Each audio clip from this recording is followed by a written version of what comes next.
Hey everybody, this is Luke. I've been getting a lot of requests from folks who watch my videos online about uh, what kind of gun I'm using to shoot in the Open Division. So I thought about making a video to go into detail um, about the gun that I'm using, the ammunition, maybe magazines and gear. So I've been shooting in USPSA in the Open Division for, let me see, almost a year now actually. And I've started with a revolver last year, but decided to go to Open. And one of the things why I wanted to try Open is because it forces you to go real fast. And having shot revolver for a year now, it forces you to think about stage. How to solve the stage, how do you footwork, conserve ammo, and so forth. But in Open, it's somewhat more liberating from that perspective. It's all about speed and accuracy. So I want to switch between speed and then maybe move back to revolver to shoot back, to get back my, focus on accuracy, focus on solving the stage and so forth, and then move back to Open again for speed.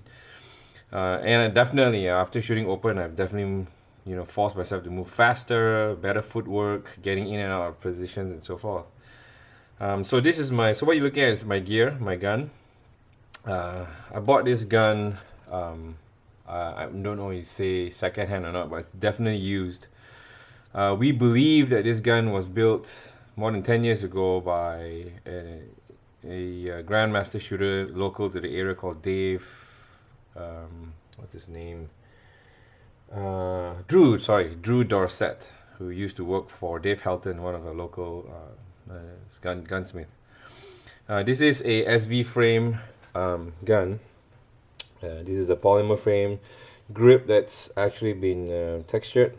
It's been stippled, and it looks like they didn't use what do you call this? The soldering iron. They use some kind of a patch or round circle with lots of dots, and you just keep pressing to make the stippling process much quicker. As you can see, not a really good job, but so that's the SV frame, and then the 2011 frame on the, which is detachable from the grip, obviously. And at the bottom here, I'll start from the bottom and move up. I have a Dawson Magwell. Look at how used that is. Dawson Precision Magwell. What's really good about this Magwell is it's an aluminum piece, and then there is a plastic piece, polymer piece that you can replace.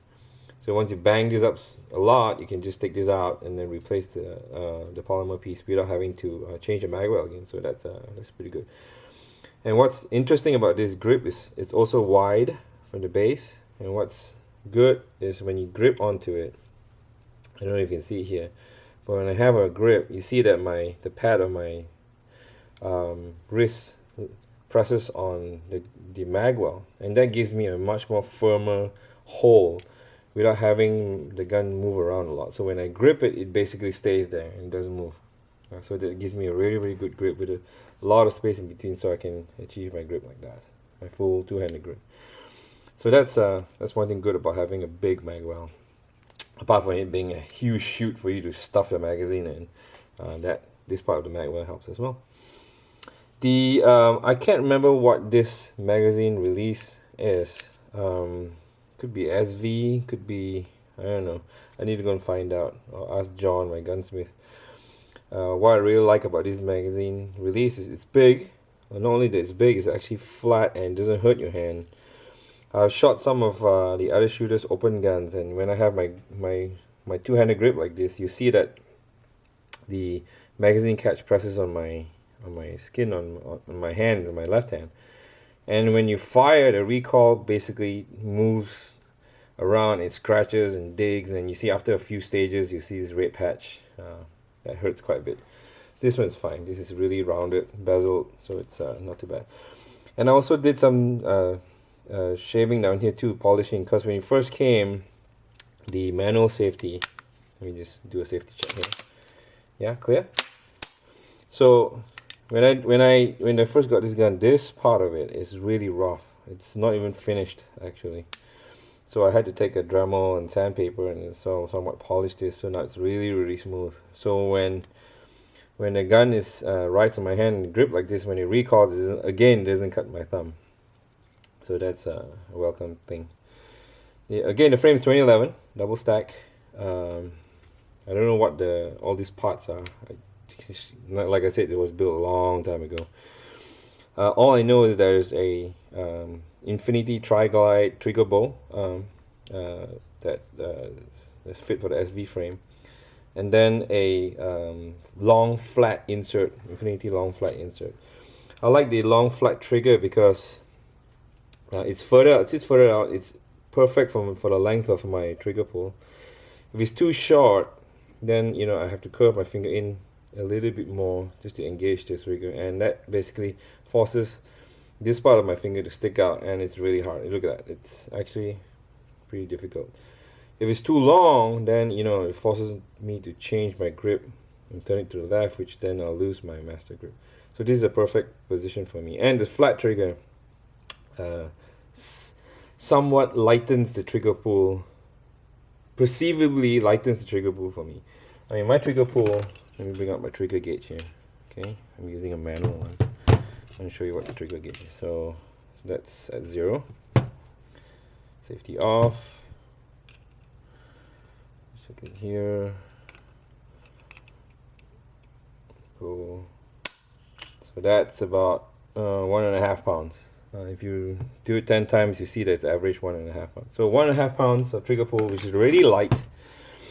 But adding a flat trigger just basically drops it down to perceivably, or perception-wise, it drops it down to about 1 pound. Really light, and that allows me to quicken my splits actually. And also, when the gun came, this part, the trigger guard wasn't cut. So what I did was, it was really sharp, and I took a Dremel and I sort of smoothened out the bottom of the trigger guard. So when I rest my hand or when I rest my finger on it, it doesn't cut my finger on the left or right. It was pretty painful the first few times I shot it. Okay, so moving up higher, this is I believe this is a Commander hammer. Could be SV part, I don't remember. The slide is a Caspian Slide. It is a Caspian Slide that's lightened up front here. It is, if you look at most of the modern open guns, there are a lot more cuts in the slide. The back is chopped off to reduce some weight, but this is how old school open guns look like. Heavy slide. Nowadays, all the slides are super lightened. They have EGW cuts, or maybe Brazos holes up front. They have a top there's a hole, a channel that's actually cut here. The back is cut, maybe some holes to lighten the slide. The idea here is, in an open gun, speed is essential. So the lighter you get the slide, the faster it moves. Instead of having a heavy slide move back and forward again, which leads to quicker recovery, faster time for follow-up shots, and so forth. I'm gonna have this slide replaced actually. So this is a 38 Super Comp, but if you look at the barrel here, the barrel is, I believe, a Ultimatch 38 Super Comp. Let me just open it and show you the insides. It's a bull barrel that has a compensator. I believe this is SV, according to John, my gunsmith. This is SV, old school SV comp that's threaded on. So the bull barrel ends here. So that's a 5-inch gun, full size, with a recoils with a guide rod, full length guide rod. As you can see, it's engineered so that it doesn't really touch. And as with most open guns, there is a tilt of about 1 degree between this and the slide, so that when the gun unlocks, the barrel straightens out, and then the bullet goes out straight, and it comes back in and it locks. And so that's a slide, that's a barrel.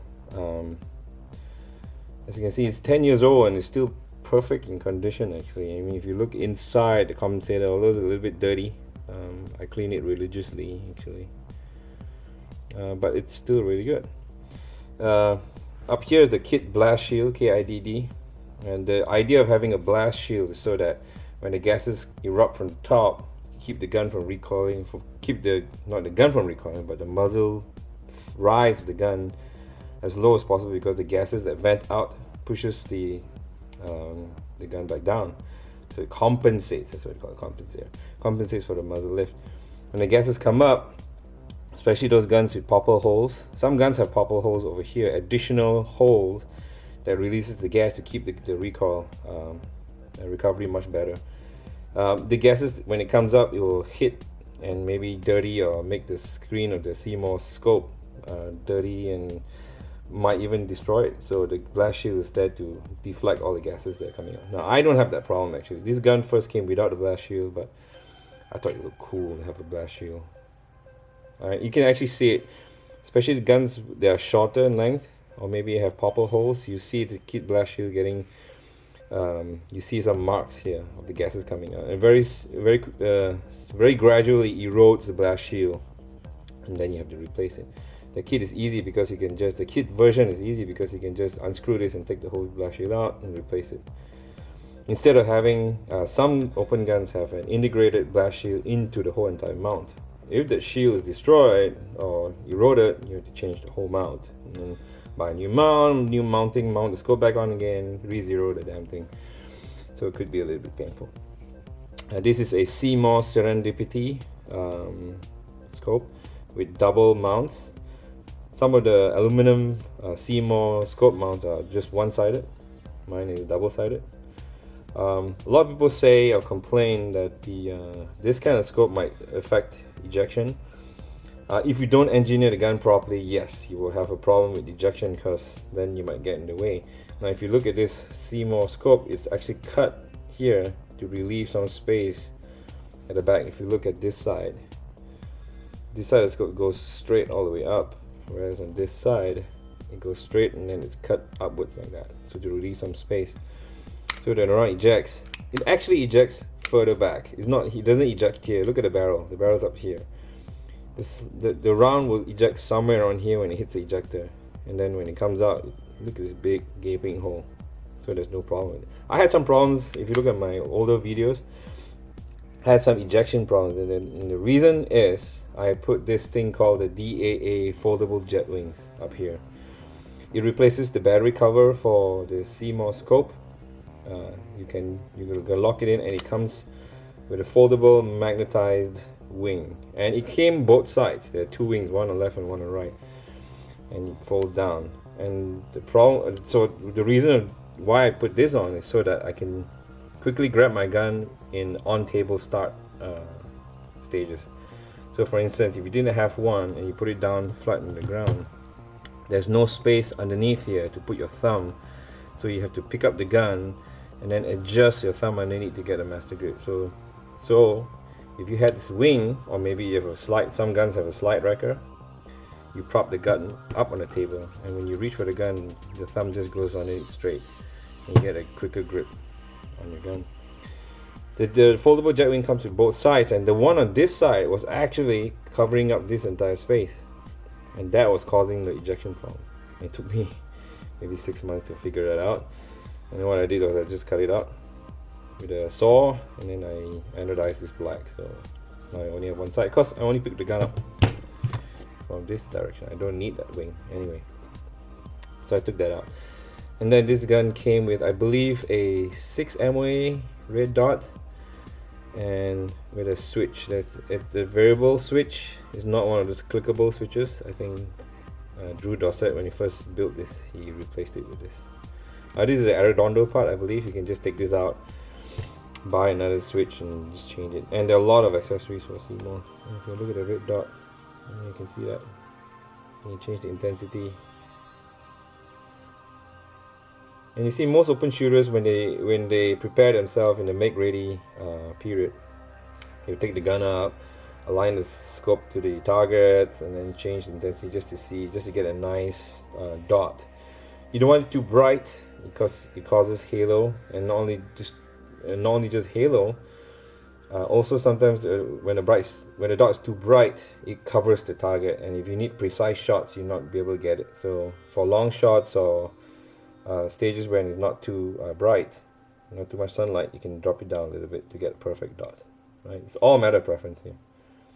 So now the batteries on the Seymour goes off really quick, so every time you're done with the stage, you want to turn it off. And don't forget to turn it off. I've forgotten to turn it off many times. I put the gun back in my gun, and then for the next match, I take the gun up, I turn on the scope, and I don't see the dot. So that's that. That's the Seymour. So that's the gun basically. That's the SV frame. So as for magazines, I have 3 170mm magazines. The rule states that you can have as many rounds as you like, as long as the magazines do not exceed, was it 170 point something millimeters, I think. And the best way to find out is you need to buy a magazine gauge. There are two. One side is 140mm magazines for limited, and the other side is 170mm gauge. So when I bought the gun, it came with two. It came with a SPS Infinity or SV like magazine, and an SV magazine, and then I bought another SV magazine which has already been coated with what is this material? It's from Freedom Gunworks. I can't remember what it is. It's actually black and very slick. Took me a while, you know, I had to adjust and fit this base pad in the magazine, and it took a while to scrape this coating off, which is really resilient. So it's a great coating for a gun. I don't use this as my backup. I think it had some issues with the magazine latch hole here. If you realize that, let me put the normal one in the gun, and it fits, and then when I eject, it comes out easily. This one has some issues where I put in, it doesn't come out after eject. It's weird, I don't know why. So if you put the magazine in, but if you pull it back out again, then it will fall for you. So there are some issues with this magazine. I don't use it unless there's a problem with the other magazines. I always carry these 3. I practice with 170mm magazines only. This is again my backup. That's always on my belt, full, in case any of these magazines fail while I'm shooting the stage. Otherwise, I'll just use 2. I'd rather be consistent, because reloading with 170mm and 140mm is different. Some say they can reload this much better. I prefer to load 170mm. The reason is, this one when you reload, your hands and fingers go really close to the magwell. You might get caught and then it might hurt. I prefer 170mm. I just put it in, and it's really far away. My hands don't go anywhere near it, and it's much easier as well. Okay. So to continue about magazines, this is a SV magazine. It has grams, guts, the spring and follower, and bolen base pads. I believe this is a 3mm base pad. The SPS version has a 4mm base pad. The reason is the construction of the SPS and SV, although looks very similar, the length is different magazine to magazine. This one is also a 3mm SV magazine, that's why you see it.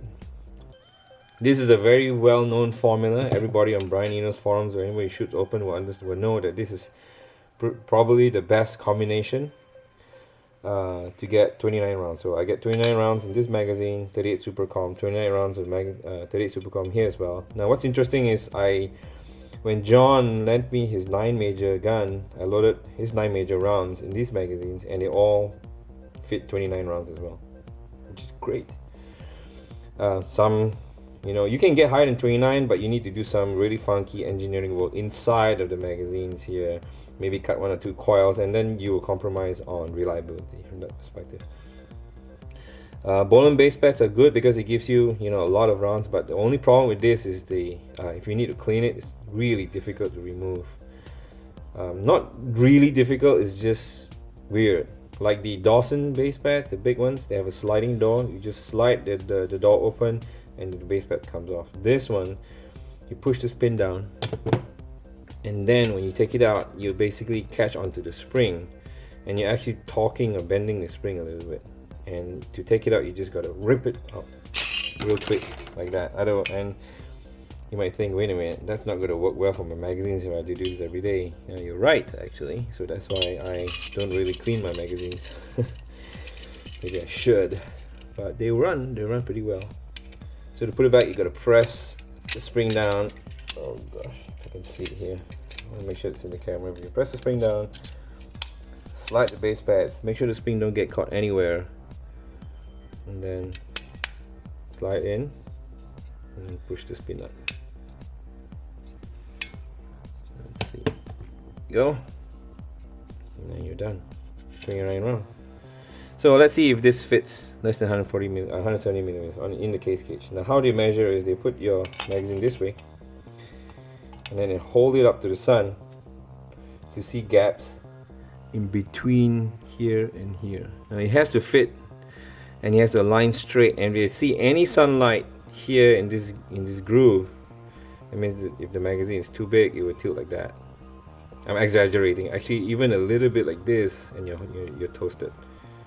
You need to make sure that it touches on two of those high grooves here. That makes it. This one too, right? And you can see these two areas here are touching, and this one as well. Now you don't need to really test the 140 millimeter. I believe this is not going to fit in 140 millimeter like that. If I'm shooting limited, then I need to make sure this magazine fits. That's why I use this is a 7 millimeter base pad, bolen base pad that's on a STI magazine.